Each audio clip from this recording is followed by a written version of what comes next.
et bienvenue dans la présence du Seigneur. Amen. Dispose nos cœurs à t'écouter ce matin afin que nous puissions porter du fruit digne de ta gloire au nom de Jésus. Amen. Alors, le thème de ce matin que Dieu nous a donné, je rends grâce à Dieu. Vraiment, il est le Dieu qui détient le temps. Ah oui, il fait toutes choses en son temps. Vous savez que dans ce ministère, nous sommes spécialisés pour la repentance et la sanctification. Amen. L'obéissance à la parole de Dieu. Mais cela ne veut pas dire que nous ne touchons pas les autres domaines. Mais nous touchons quand le Seigneur lui-même nous amène. Et son timing est bon. Aujourd'hui, vous savez quoi? Le thème qu'il nous donne, j'ai dit là, Dieu, quand il a préparé sa chose, il est Dieu. Le thème, c'est être partenaire avec Dieu. Pourquoi il me donne ce thème au moment où nous préparons la mission? Posez-vous la question. Dieu, il détient le temps. C'est le Dieu du temps et des circonstances. Ah. Nous allons dans le livre de 2 Corinthiens. Nous allons beaucoup lire un peu. 2 Corinthiens chapitre 8, à partir du verset 3 jusqu'au verset 24. Et je vais lire au nom de Jésus-Christ. La parole de Dieu nous dit, ils ont, je l'atteste, donné volontairement selon leurs moyens et même au-delà de leurs moyens. Nous demandons avec des grandes instances la grâce de prendre part à l'assistance destinée aux saints. C'est-à-dire, non seulement ils ont donné au-delà de ce qu'ils avaient, mais ils pressaient même les missionnaires en disant, mais est-ce qu'il y a encore quel besoin? Dites-nous, nous allons faire quelque chose selon nos moyens. Waouh! Pourquoi ils nous donnent ça en ce moment où nous préparons la mission?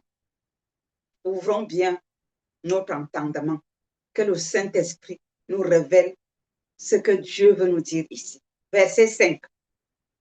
Et non seulement ils ont contribué comme nous l'espérions, mais ils se sont d'abord donnés eux-mêmes au Seigneur, puis à nous, par la volonté de Dieu. Comment est-ce qu'ils se sont donnés au Seigneur avant de contribuer?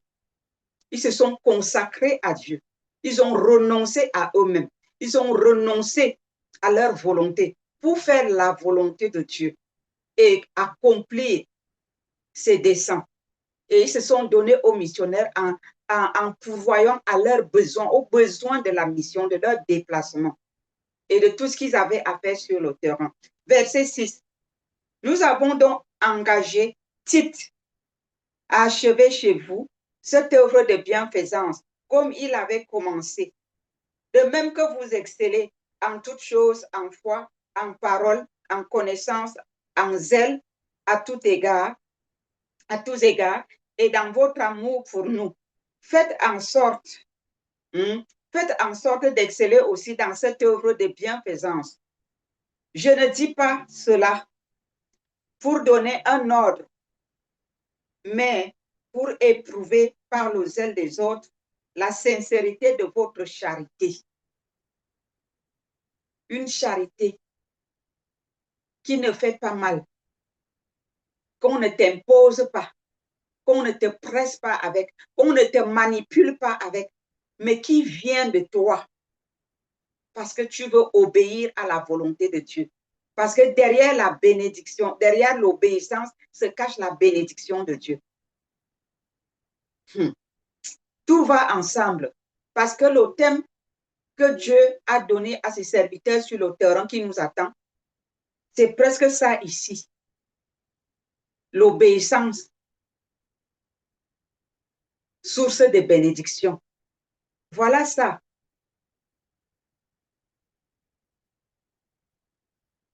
Car vous connaissez la grâce de notre Seigneur Jésus-Christ, qui pour vous s'est fait pauvre, de riche qu'il était, afin que par sa pauvreté, vous fussiez enrichis. Donc, nous n'avons plus le droit de dire « je suis pauvre ». Nous ne sommes pas pauvres. Jésus-Christ s'est fait pauvre pour nous, de riche qu'il était, afin que nous soyons enrichis. Donc, en Christ, nous sommes enrichis. Donc, quand il y a quelque chose, nous allons devant lui. On dit la richesse que tu nous as donnée, nous la réclamons, nous la réclamons, nous la réclamons pour tel ou tel besoin. Amen. Ceci doit être notre prière. Verset 10. C'est un avis que je donne là-dessus, car cela vous convient, à vous qui non seulement avez commencé à agir, mais qui en avez eu la volonté dès l'année dernière. Achevez donc maintenant d'agir, afin que l'accomplissement selon vos moyens réponde à l'empressement que vous avez mis à vouloir. La bonne volonté, écoutez très bien et soulignez, je vous en prie, dans vos Bibles, ce verset 12, parce que beaucoup aujourd'hui, dans le milieu chrétien, quand il s'agit de donner réellement pour Dieu, les gens trouvent des excuses. Les gens trouvent des excuses, parce que les excuses, ce n'est pas ce qui manque. Mais quand il s'agit de donner pour le ventre des manipulateurs, le ventre des séducteurs, les gens vident leur compte bancaire. Les gens vendent même leur voiture, leur terrain. Les gens vendent, ils sont prêts à tout vendre pour aller donner à ceux qui les manipulent. Cependant, lorsqu'il faut donner pour le Seigneur, il y a 1000 excuses, il y a 1000 raisons. Tout le monde subitement se fait pauvre. Pourtant, Jésus-Christ s'est fait pauvre à notre place. Nous refusons carrément ce que Jésus a fait et nous nous revêtons du faux manteau. Je disais donc souligner dans vos Bibles le verset 12 qui dit « La bonne volonté, quand elle existe, est agréable en raison de ce qu'elle peut avoir à sa disposition et non de ce qu'elle n'a pas. » Donc, quand la bonne volonté existe, elle peut donner ce qu'elle a à disposition. Ce n'est pas parce qu'on n'a pas qu'on ne doit pas donner. Quand on n'a pas, même un peu comme ça, on doit donner. Et nous allons voir notre partenaire qui est l'Éternel Dieu Tout-Puissant, le Saint des Saints, le Seigneur des Seigneurs. Nous allons voir sa réaction. Lui qui dit, mettez-moi de la sorte à l'épreuve. Vous verrez si je n'ouvre pas pour vous les écluses des cieux. Pour vous, je menacerai le dévoreur, celui qui dévore dans vos poches. Mettons notre partenaire à l'épreuve. La bonne volonté.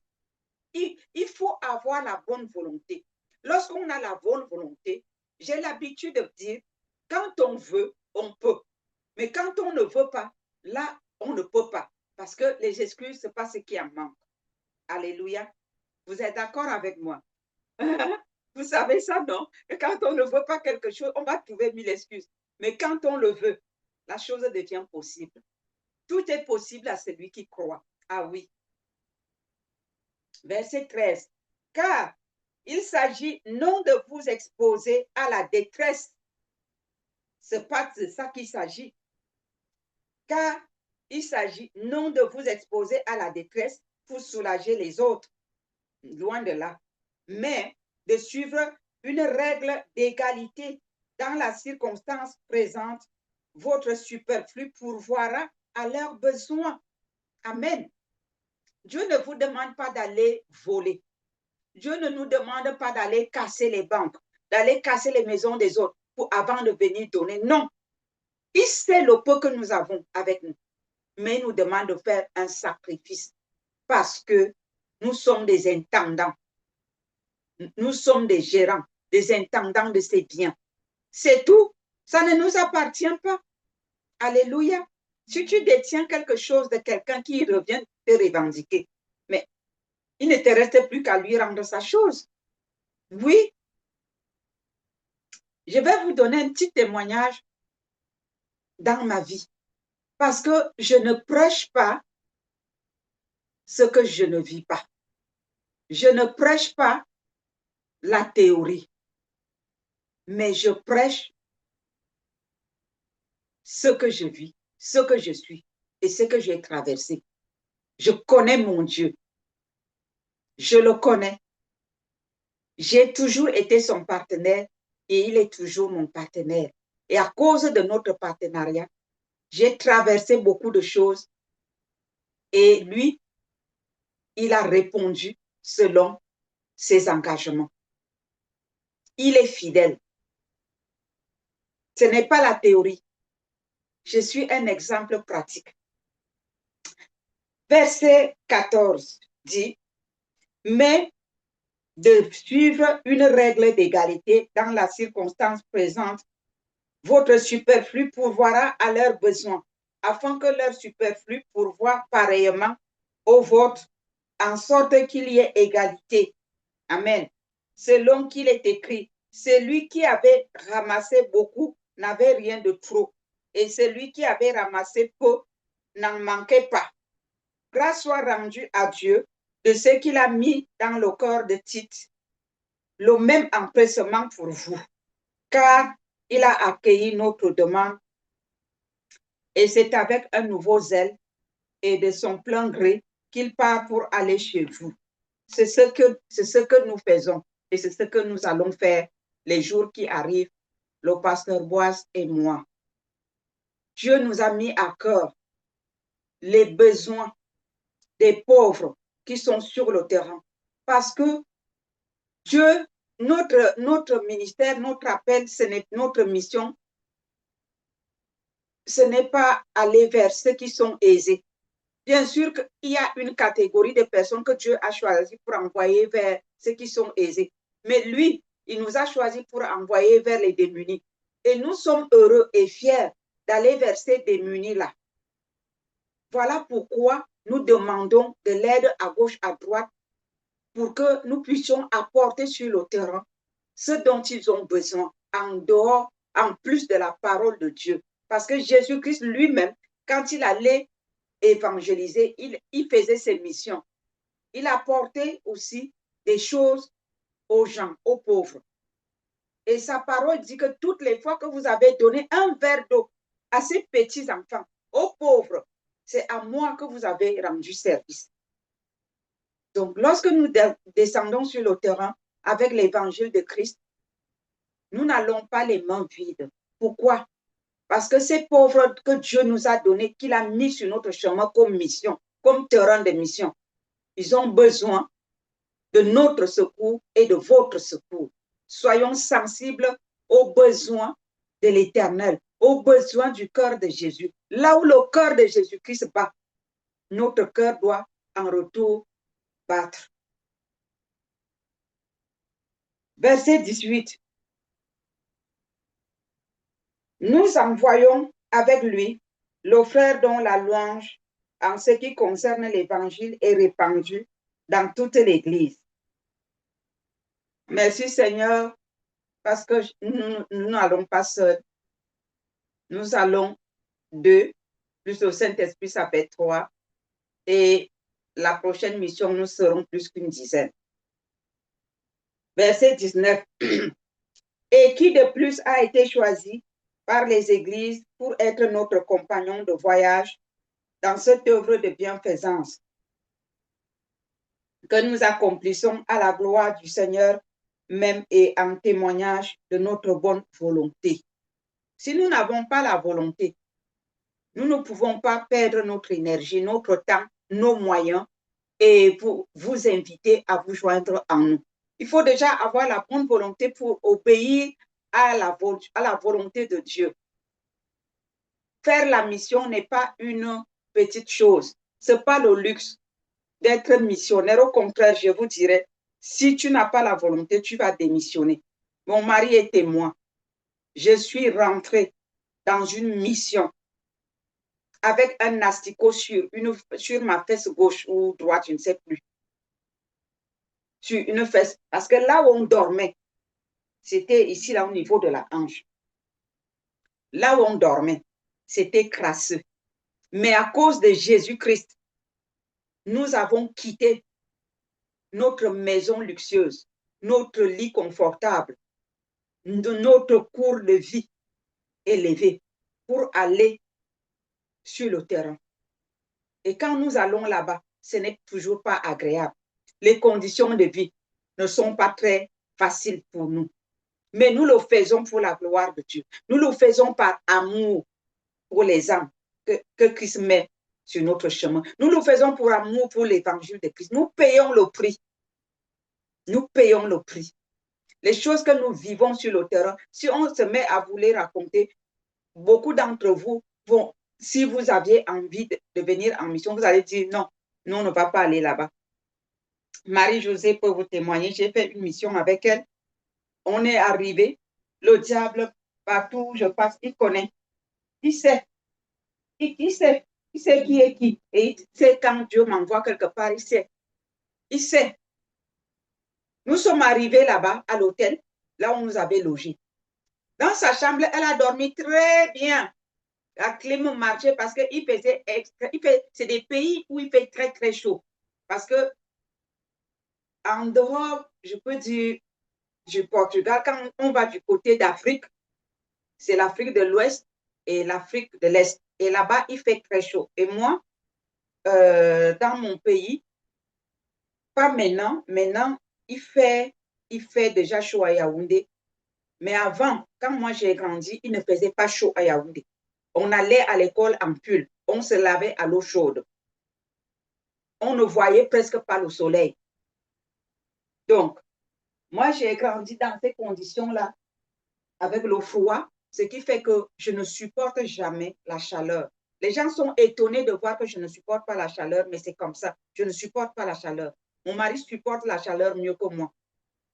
Donc, on est arrivé là-bas, dans ce pays-là, avec Marie-Josée.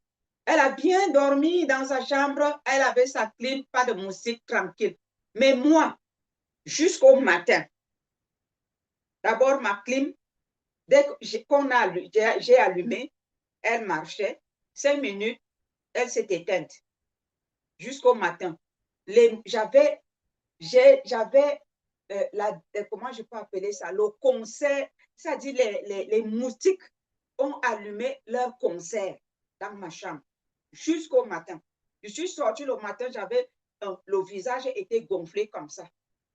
Et à 7 heures du matin, j'avais rendez-vous, rencontre avec les pasteurs. J'avais rencontre avec les pasteurs à 7h30. Je suis sortie, j'avais le visage gonflé comme ça. Ils m'ont demandé, mais maman, qu'est-ce qui vous est arrivé au visage? J'ai dit, je n'ai pas fermé l'œil. Le climatiseur est tombé en panne et les moustiques ont pris la relève. J'ai été mangée par les moustiques toute la nuit. Je vous dis, le visage était comme ça. Même Marie-Josée même était étonnée parce qu'elle m'a dit qu'elle a bien dormi, sa clim marchait. Vous voyez? Donc, le terrain de la mission, ce n'est pas facile. Il faut avoir la volonté de le faire. Il faut payer le prix. Mais derrière cette obéissance se cache notre partenaire qui répond par la bénédiction. Alléluia. La bonne volonté. Verset 20. Nous agissons ici afin que personne ne nous blâme. Que personne ne nous blâme au sujet de cette abondance collecte. Donc, tout ce que vous pouvez collecter, c'est votre part. Nous amenons sur le terrain, nous payons aussi le prix, en plus de ce que nous aussi, nous mettons la main dans la pâte. Donc, on disait donc que personne ne nous blâme au sujet de cette abondante collecte à laquelle nous donnons nos soins, car nous recherchons ce qui est bien, non seulement devant le Seigneur, mais aussi devant les hommes. Nous envoyons avec eux nos frères, dont nous avons souvent éprouvé le zèle dans beaucoup d'occasions, et qui en montrent plus encore cette fois à cause de sa grande confiance en vous. Ainsi, pour ce qui est de Tite, il est notre associé et notre compagnon d'œuvre auprès de vous. Et pour ce qui est de nos frères, ils sont les envoyés des églises. La gloire de Christ. Pasteur Boaz et moi, nous sommes des envoyés des églises. Dieu nous envoie vers son peuple pour sa gloire, pour manifester son amour, non seulement pour sauver les âmes, mais aussi pour pourvoir aux besoins des saints, besoins de ses enfants, de ce peuple démuni vers qui il nous a envoyés. Et nous y allons avec joie et plaisir. La mission, ce n'est pas ce que le monde vous a présenté. Quand tu vas en mission, tu vas rentrer avec l'argent pour acheter les voitures. Si tu rentres même avec l'argent, c'est pour la prochaine mission, pour aller apporter la provision sur le terrain. Ce n'est pas pour venir construire les maisons, ce n'est pas pour devenir riche, ce n'est pas pour venir construire les entreprises. La mission, c'est pour aller donner. Et ce que tu reçois là-bas, tu injectes sur la prochaine mission. C'est ça que nous on fait. Voilà pourquoi Dieu nous a envoyés vers les pauvres. Mais ceux qui sont riches, Dieu a dit dans sa parole, qui donne le soin dans Ecclésiaste 2, je crois, 26 ou 24, il donne le soin aux autres de recueillir, d'amasser pour donner à ceux qui lui sont agréables. Donc, si vous avez amassé, vous avez recueilli, sachez que ce que vous avez recueilli ne vous appartient pas. C'est pour la mission, c'est pour le Seigneur, c'est pour votre partenaire du royaume. Réinjectez cela dans le royaume et vous recevrez plus. Ne réinjectez pas dans le ventre d'un homme, d'une femme, pour acheter des maisons, des voitures et faire le matu vu. Mais réinjectez pour les pauvres, pour la gloire de Dieu. Et vous verrez ce que Dieu peut faire pour vous. Et je vais vous donner mon témoignage. Je n'ai pas oublié. Nous continuons. Verset 24. Donnez-leur donc à la face des églises la preuve de votre charité et montrez-leur que nous avons au sujet de nous glorifier de vous. Donc, quand le Seigneur nous met en mission et que nous vous demandons de contribuer, manifestez votre générosité. Soyez généreux. Faites cela avec amour. Faites cela avec joie. Parce que vous investissez sur un bon terrain. Et tout votre investissement va dans une bonne direction et pour atteindre l'objectif et glorifier le nom du Seigneur. Nous sommes des missionnaires véritables. Notre vie et notre cœur bat pour la mission et pour les pauvres que le Seigneur nous a donnés. Parce que Dieu, il est le Dieu des pauvres. C'est aussi lui qui a créé le riche pour que le riche pourvoie aux besoins du pauvre. Comprenez cela. 2 Corinthiens chapitre 9, versets 5 à 15, je lis au nom de Jésus. J'ai donc jugé nécessaire d'inviter les frères à se rendre auparavant chez vous et à s'occuper de votre libéralité déjà promise, afin qu'elle soit prête, de manière à être une libéralité et non un acte d'avarice. Une libéralité, les largesses, et non pas un acte d'avarice, de cupidité, d'égocentrisme. Quand on dit de donner, tu vas chercher la plus petite pièce qui est cachée au fond de ton porte-monnaie. Tu viens donner pour la mission. Tu crois que Dieu ne voit pas? Mon frère, ma soeur, répands-toi. Alléluia. C'est pas moi qui te parle. Hein. Le Seigneur a ses besoins sur le terrain et il te parle aujourd'hui. Il faut savoir s'aimer sur la bonne terre. Lorsqu'on vient vous manipuler, hein, on vient vous manipuler, on vient vous mentir, on vient vous séduire, vous donner sans regarder en arrière.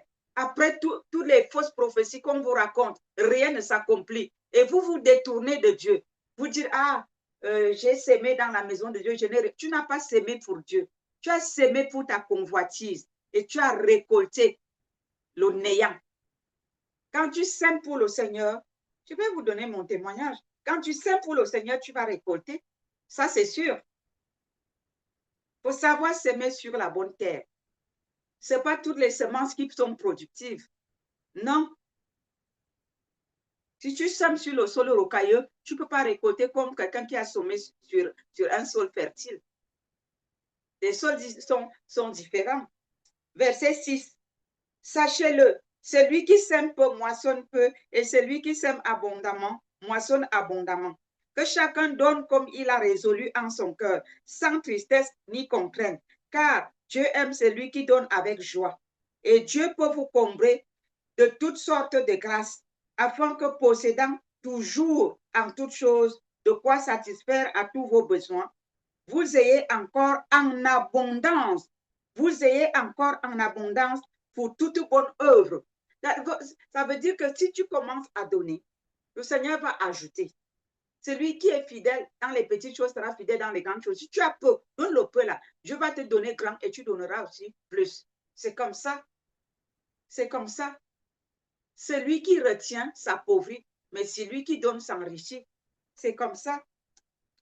Verset 9. Selon qu'il est écrit, il a fait des largesses, il a donné aux indigents. Sa justice subsiste à jamais. Celui qui fournit de la semence au semeur et du pain pour sa nourriture vous fournira et vous multipliera la semence. Et il augmentera les fruits de votre justice. Vous serez de la sorte enrichis à tous égards pour toute espèce de libéralité qui, par notre moyen, feront offrir à Dieu des actions de grâce. Car le secours de cette assistance, non seulement pourvoit aux besoins des saints, écoutez la direction que ça prend. Ça ne prend pas la direction d'aller construire des centres commerciaux, d'aller construire, je ne sais pas, des grands bâtiments, d'aller acheter des grosses voitures. Ce n'est pas mauvais de rouler en voiture, mais il faut que ce soit Dieu lui-même qui te donne cette voiture en te disant, mon enfant va acheter la voiture. Ce n'est pas qu'on donne l'argent pour la mission, tu vas acheter une grosse maison, une grosse voiture. Car le secours de cet assistant non seulement pourvoit aux besoins des saints, mais il est encore une source abondante de nombreuses actions de grâce envers Dieu. En considération de ce secours dont ils font l'expérience, ils glorifient Dieu de votre obéissance dans la profession de l'évangile de Christ. L'obéissance dans la profession de Christ, dans l'évangile de Christ. Par obéissance, nous devons donner pour faire avancer l'évangile de Jésus. Il glorifie Dieu de votre obéissance dans la profession de l'évangile de Christ et de la libéralité de vos dons envers eux et envers tous. Il prie pour vous parce qu'il vous aime à cause de la grâce imminente que Dieu vous a faite. Grâce soit rendue à Dieu pour son don ineffable. Nous sommes des missionnaires.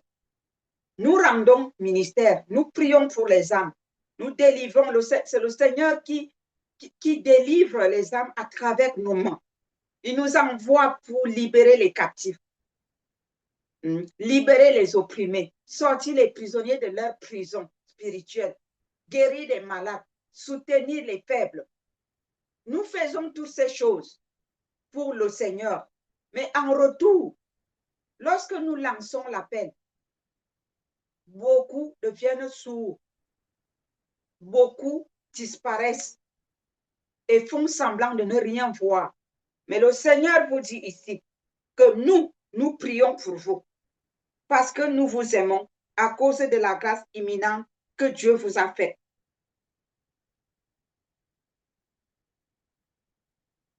Mais cependant, qu'est-ce que vous faites pour Dieu? C'est à cause de Dieu que nous avons cet amour et que nous prions pour vous. Nous, par obéissance, nous nous occupons de vous. Mais par obéissance, occupez-vous aussi des affaires du royaume des cieux. Occupez-vous de sa mission. Lorsque nous crions pour la mission, vous devez aussi vous lever comme nous nous levons promptement. Il n'y a personne dans notre ministère, ceux qui nous suivent, qui travaillent avec nous, personne ne peut dire que j'ai appelé le pasteur Boaz et il n'a pas réagi à mon cri. J'ai appelé pasteur Ruth et elle n'a pas répondu à mon cri. Mais lorsque nous crions à vous pour le secours des âmes sur le terrain, beaucoup font la sourde d'oreille. Pourquoi vous ne voulez pas obéir au Seigneur? Nous ne sommes pas là pour vous blâmer. C'est pour vous dire, nous sommes partenaires, nous tous, avec Dieu. Faisons notre part et il fera la sienne. Vous voulez être béni. Répondez aussi à ses attentes. L'alliance, c'est de deux côtés. Lui, la partie d'alliance qui l'incombe, il fait. Mais nous aussi faisons notre part. Voilà. Verset 43. Alors Jésus, ayant appelé ses disciples, il leur dit, je vous le dis en vérité, cette pauvre veuve a donné plus qu'aucun de ceux qui ont mis dans le tronc.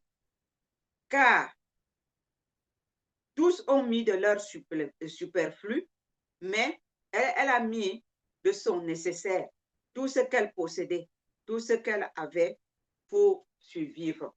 Donc, ceux qui ont l'habitude de dire, ceci est dans Marc 12, verset 41 à 44. Ceux qui ont l'habitude de dire, ah, je n'ai rien à donner, vraiment, je n'ai rien à donner, je n'ai rien à donner. Dieu connaît. Il ne te demande pas d'aller voler. Mais le peu que tu as là, ah, nous sommes pauvres, nous n'avons rien. Oui, vous êtes pauvres, vous n'avez rien.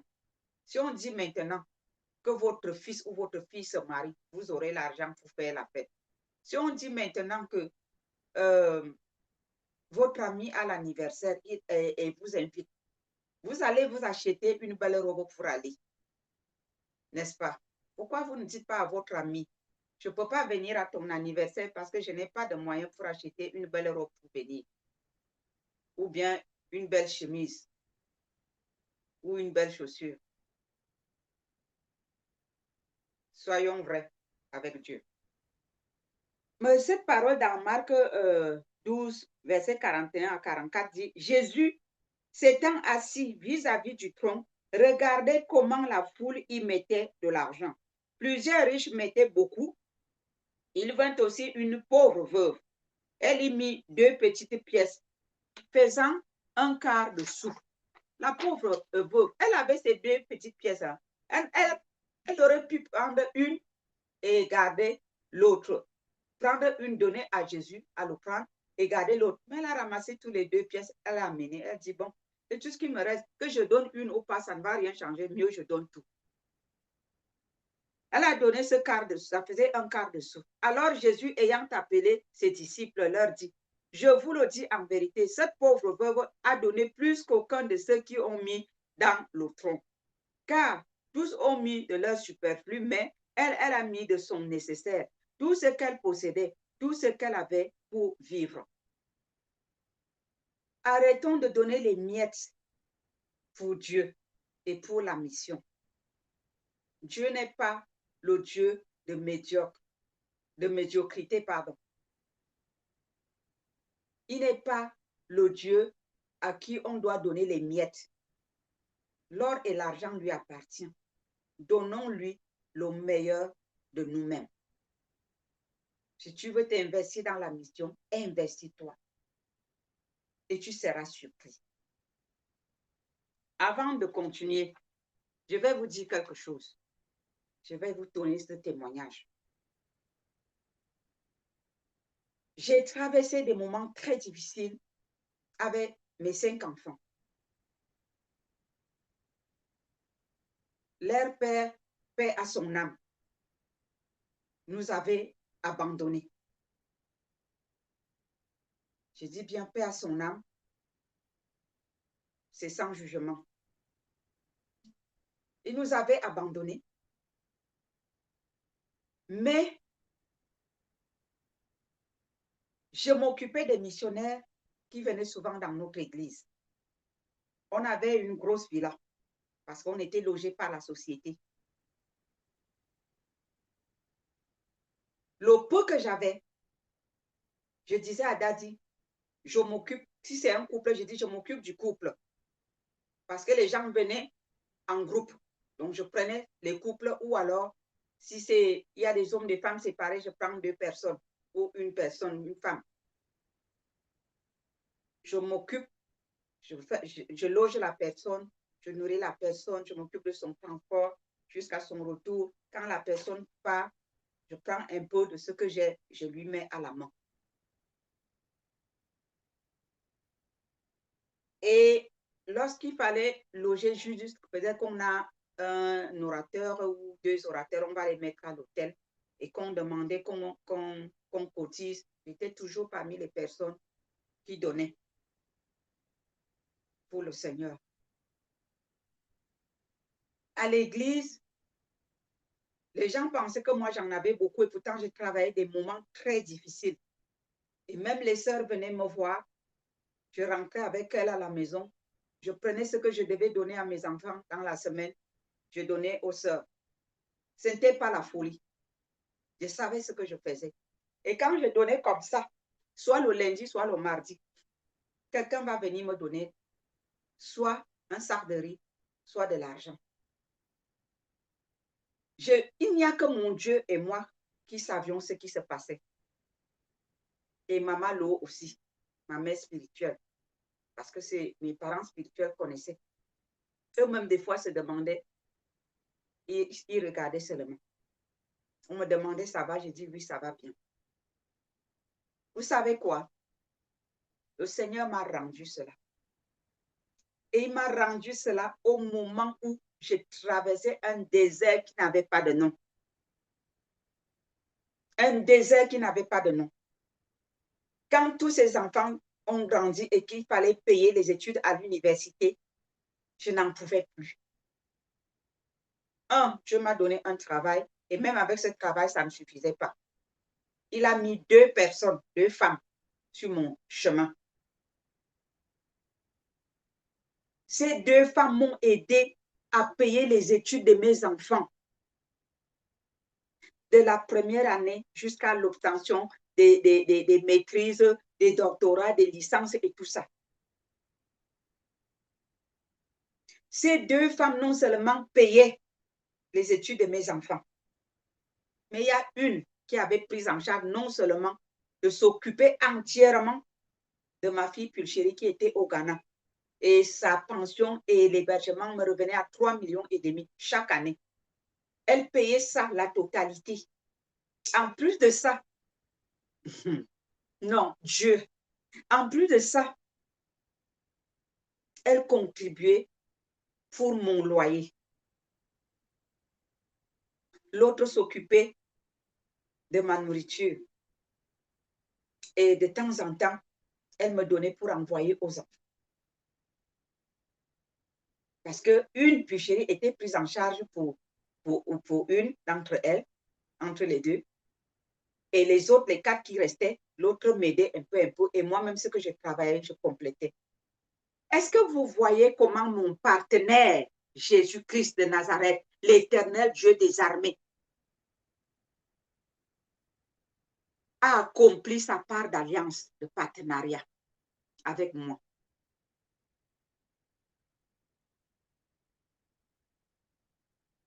J'ai vécu à distance avec mes enfants durant cette période-là.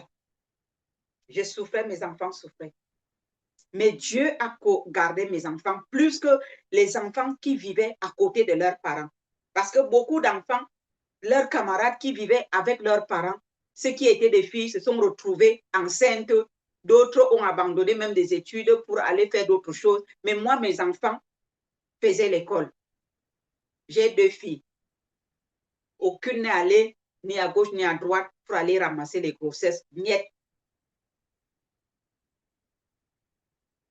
Les garçons, pareil. Et je rends grâce à Dieu. Vous voyez ce que le partenaire que nous avons, qui est dans les cieux, quand on s'occupe de ses affaires, comment il peut agir. Il ne suffisait pas seulement que je donne le peu que j'avais, mais je me sacrifiais pour son œuvre à fond. Oui, ce que je dis, ceux qui me connaissent peuvent le confirmer. Il a même utilisé mes parents spirituels quand la situation était critique. Il a mis ma mère spirituelle en mission pour venir me délivrer d'une situation ici en Suisse. Ce que notre partenaire peut faire, ce n'est pas la blague. Je rends grâce à Dieu qui m'a donné ce thème aujourd'hui. Parce que ce n'est pas des thèmes qui sont que je m'attarde dessus le plus souvent, parce que moi, je suis dans le domaine où il m'a établi. Mais je lui dis merci de m'avoir donné l'opportunité de témoigner un peu de ce que mon partenaire, Jésus-Christ, fait avec moi. Je ne suis pas attachée à lui en vain. Il accomplit sa part d'alliance. Et je vous invite, vous qui m'écoutez ce matin, je vous invite vraiment à expérimenter ce que je suis en train de vous dire. Faites un pas et vous verrez. Je vous dis, Jésus est fidèle. Il est vraiment fidèle. Je suis un témoignage vivant de la fidélité de Dieu et de son partenariat. Romains chapitre 15, versets 25 à 27. Je lis au nom de Jésus-Christ. Présentement, je vais à Jérusalem pour le service des saints, car la Macédoine et l'Achaïe ont bien voulu s'imposer une contribution en faveur des pauvres. En faveur de qui? En faveur des pauvres. En faveur des pauvres parmi les saints de Jérusalem. Elles l'ont bien voulu et elles le leur devaient, car si les païens ont eu part à leur avantage spirituel, ils doivent aussi les assister dans les choses temporelles. Prenez l'engagement volontairement de nous soutenir dans la mission. Car si le pasteur Boise et moi, nous nous investissons non seulement pour la mission, mais aussi pour vous qui nous écoutez, à vous soutenir dans vos problèmes, à vous enseigner la parole de Dieu, à vous encadrer spirituellement. Prenez aussi soin de s'aimer matériellement, financièrement, dans nos vies, en participant activement et volontairement à la mission que Jésus-Christ nous a confiée. Ce secours n'est pas non seulement pour nous, mais beaucoup plus pour ceux qui sont sur le terrain, pour les pauvres vers qui l'Éternel, notre Dieu, nous a envoyés. Prenez part à cette noble mission qui est de la part de l'Éternel, notre Dieu créateur. Prenez part à cette mission volontairement et vous verrez si l'Éternel Dieu n'ouvre pas les écluses des cieux pour vous. Actes chapitre 11, versets 27-29. En ce temps-là, des prophètes descendirent de Jérusalem à Antioche. Verset 28, l'un d'eux nommé Agabus se leva et annonça par l'Esprit qu'il y aurait une grande famine sur toute la terre. Elle arriva en effet sous Claude. Les disciples résolurent d'envoyer, chacun selon ses moyens, un secours aux frères qui habitaient la Judée. Donc, Dieu ne nous impose pas ce que nous n'avons pas, mais faisons les choses selon les moyens que nous avons. Dieu va considérer. Mais si nous avons des gros moyens et nous agissons comme si nous étions pauvres, ça n'agrée pas le cœur de Jésus. 2 Thessaloniciens 2, versets 16 et 17 nous dit que notre Seigneur Jésus-Christ, c'est la conclusion, que notre Seigneur Jésus-Christ lui-même est Dieu notre Père qui nous a aimés et qui nous a donné par sa grâce une consolation éternelle et une bonne espérance. Console vos cœurs. Alléluia.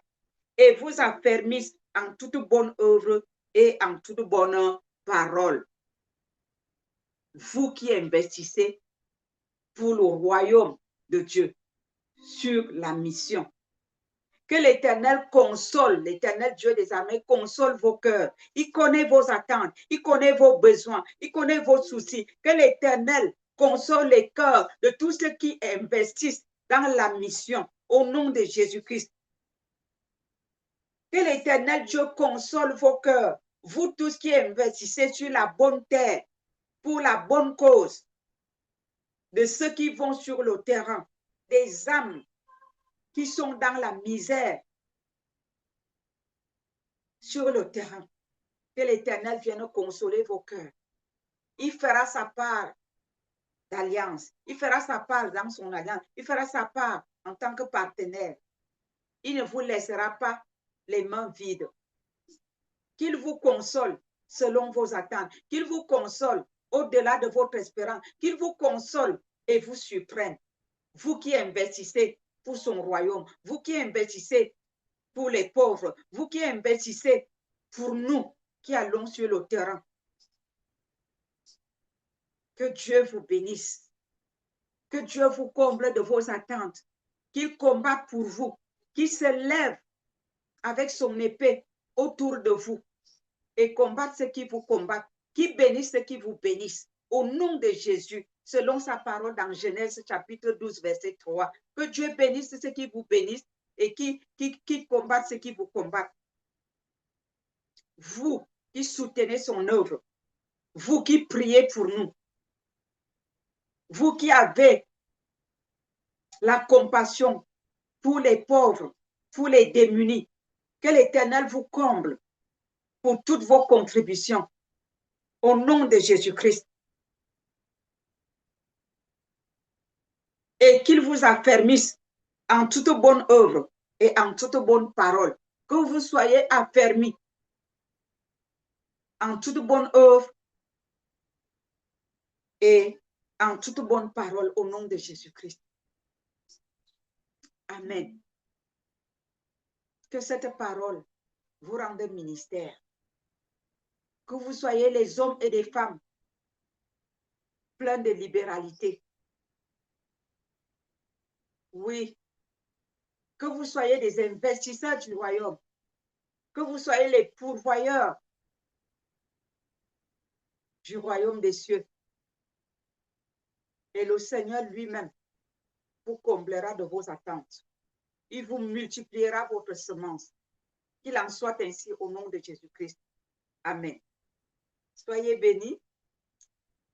J'espère que cette bonne parole du Seigneur vous a fait du bien et a mis des choses au clair. Amen. Que le Seigneur vous bénisse.